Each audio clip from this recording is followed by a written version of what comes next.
hypertension in young population along with coronary artery disease and higher heart rate के बारे में बात करने के लिए हमारे साथ हैं doctor DK Singh, physician Ashok Nagar Ranchi से। डॉक्टर, हम हाइपरटेंशन को कैसे परिभाषित करते हैं और हमें कब यह निष्कर्ष निकालना चाहिए कि व्यक्ति को हाइपरटेंशन है? हाइपरटेंशन यानी ब्लड प्रेशर, मुख्यतः लोग हम लोग इसी रूप में जानते हैं। ब्लड प्रेशर एक लॉन्ग स्टैंडिंग, मतलब बहुत दिनों तक शरीर में रहने के बाद हो जाता है।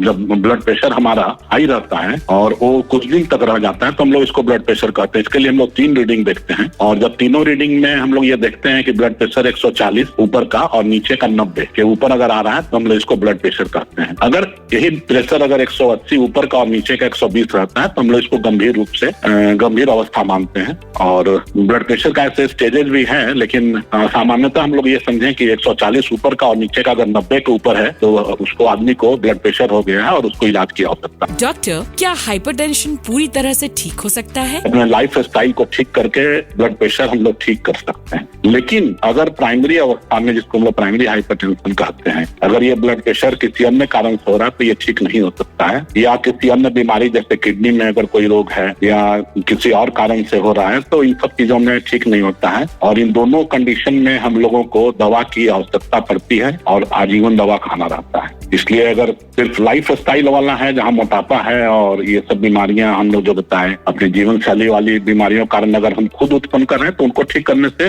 ब्लड प्रेशर ठीक हो जाएगा। लेकिन अगर बीमारी हो गई है तो फिर उसको तो दवा खाना है और नियमित रूप से डॉक्टर से उसको चेक कराते रहना है। डॉक्टर, क्या हाल में ही युवा रोगियों में उच्च रक्तचाप और दिल के दौरे की घटनाओं में वृद्धि हुई है? यदि हाँ तो इसका कारण क्या हो सकता है? बच्चे जहाँ पर है तो उनको जहाँ पर है उनको बहुत अच्छा करना है। जॉब में जो है वो हम हर वक्त स्ट्रेस में रह रहे हैं, प्लस थोड़ा सा कमाने लगे तो गाड़ी की आवश्यकता हो गई, सिगरेट पीने लगते हैं, कुछ आदतें खराब हो जाती हैं, तभी तो मोटापा चढ़ने लगता है। और सबसे जरूरी चीज जो नियमित व्यायाम हम लोग करते हैं, ये सब चीज सब भूल जाते हैं। इन सब चीजों को सबसे जरूरी है ठीक रखना। प्रथम मैं सब बच्चों को भी कहता हूँ कि देखो भाई ये तुम्हारे से आदत डाल दो। उसके बाद तो फिर आता है खाने में कि भाई खाने में हम कम नमक लें, तेल का कम उपयोग करें, तेल जो हो बहुत बैलेंस होना चाहिए, वजन नहीं बढ़ने दें। उसके लिए हम लोग बेसल मेटाबॉलिक रेट मैंने कहते हैं BMI, जो 25 हम लोग कहते हैं रखने के लिए एवरेज। अगर ये थोड़ा मुश्किल है तभी भी हम इसका आसपास रखने की कोशिश करें और नियमित रूप से व्यायाम करें। किसी भी चीज का सेवन